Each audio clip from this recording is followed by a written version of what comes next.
നമ്മളിന്ന് ഡിസ്കസ് ചെയ്യാൻ പോകുന്ന topic continuous and comprehensive evaluation ആണ്.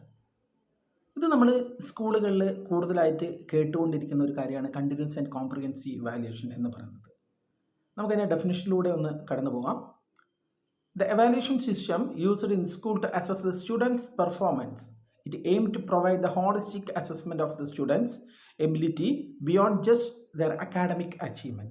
അക്കാഡമിക് അച്ചീവ്മെൻറ്റിലുപരിയായിട്ട് കുട്ടിയെ നമ്മൾ വിലയിരുത്തുന്നതാണ് അല്ലേ. അത്തരത്തിലുള്ളൊരു പ്രോസസ്സാണ് ഇതെന്ന് പറയുന്നത് കണ്ടിന്യൂസ് ആൻഡ് കോംപ്രിഹെൻസീവ് ഇവാലുവേഷൻ എന്ന് പറയുന്നത്.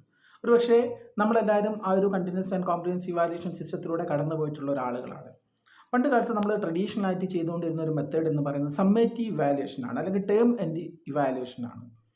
അപ്പം അത്തരത്തിലുള്ളൊരു ടേം ആൻഡ് ഇവാലുവേഷൻ കൊണ്ട് മാത്രം ഒരു കുട്ടിയെ ഒരിക്കലും അസസ് ചെയ്യാൻ പറ്റില്ല എന്നുള്ളത് കൊണ്ട് തന്നെയാണ് നമ്മൾ കണ്ടിന്യൂസ് ആൻഡ് കോംപ്രിഹെൻസീവ് ഇവാലുവേഷനിലൂടെ കുട്ടിയെ നമ്മൾ നിരന്തരം മൂല്യനിർണ്ണയത്തിന് വിധേയമാക്കുന്നത്.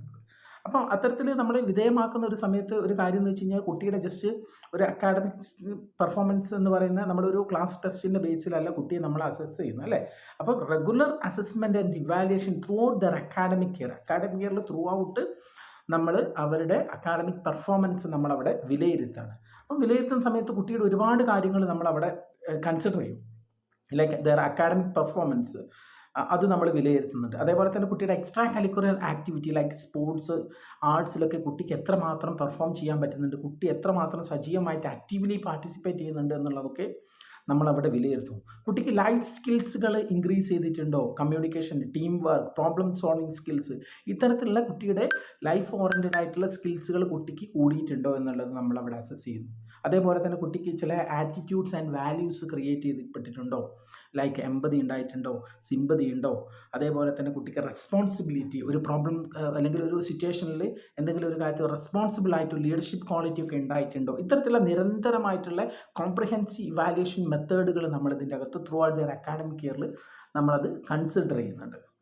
നമ്മൾ നോക്കാം ഇതുകൊണ്ടുള്ള ഗുണങ്ങൾ എന്തൊക്കെയാണ്. Objectives of the continuous and comprehensive evaluation. It improve the student performance. ഒരു കുട്ടിയുടെ പെർഫോമൻസ് ലെവൽ ഇൻക്രീസ് ചെയ്യാൻ വേണ്ടിയിട്ട് ഇത് സഹായിക്കുന്നുണ്ട്. അതേപോലെ തന്നെ കുട്ടിയുടെ സ്ട്രെസ് റിഡ്യൂസ് ചെയ്യാൻ വേണ്ടിയിട്ട് ഇത് ഹെൽപ്ഫുൾ ആവുന്നു. കാരണം എന്താണ്, നമ്മളിവിടെ കൊടുക്കുന്നത് ചൈൽഡ് സെൻറ്റേർഡ് എഡ്യൂക്കേഷനാണ്. കുട്ടിക്ക് എന്താണ് ലേണിംഗ് ബൈ ഡൂയിങ് അല്ലേ. കുട്ടി എന്താണ് കാര്യങ്ങൾ സ്വന്തമായിട്ട് ചെയ്ത് പഠിക്കുന്ന ഒരു മെത്തേഡാണ് നമ്മളിവിടെ കൊടുക്കുന്നത്. അതുകൊണ്ട് എന്താണ് ഇവിടെ increase the focus on life സ്കിൽസിൽ ഇൻക്രീസ് ചെയ്യാൻ വേണ്ടിയിട്ടുള്ള പല മെത്തേഡുകളും പല കാര്യങ്ങളും നമ്മളിവിടെ പഠിപ്പിക്കുന്നു അല്ലേ. അതേപോലെ തന്നെ ഏറ്റവും ഇമ്പോർട്ടൻ്റ് ആയിട്ടുള്ളൊരു കാര്യം എന്ന് പറയുന്നത് പലപ്പോഴും നമ്മൾ പഠിച്ചുകൊണ്ടിരുന്ന കാലഘട്ടത്തിൽ നിന്ന് മാറിയിട്ട് ഒരു സ്റ്റുഡൻറ്റ് ടീച്ചർ റിലേഷൻഷിപ്പ് ഇൻക്രീസ് ചെയ്യാൻ പറ്റിയിട്ട് ഒരു സ്ട്രോങ് ആയിട്ടുള്ള ഒരു ബോണ്ട് ഇൻക്രീസ് ചെയ്തുകൊണ്ട് ഒരു teacher act S A scaffolder അല്ലേ, ഒരു കുട്ടിയെ ഒരു കൈത്താങ്ങ് കൊടുക്കുന്ന ഒരാളായിക്കൊണ്ട് മുമ്പോട്ട് നയിക്കാൻ വേണ്ടിയിട്ടൊക്കെ ഈ ഒരു കണ്ടിന്യൂസ് ആൻഡ് കോംപ്രിഹെൻസീവ് ഇവാലുവേഷൻ വളരെ ഹെൽപ്ഫുൾ ആവുന്ന ഒരു കാര്യമാണ്. ബാക്കി ഫർദർ ആയിട്ടുള്ള ഡീറ്റെയിൽസ് നമുക്ക് നെക്സ്റ്റ് ക്ലാസ്സിൽ ഡിസ്കസ് ചെയ്യാം.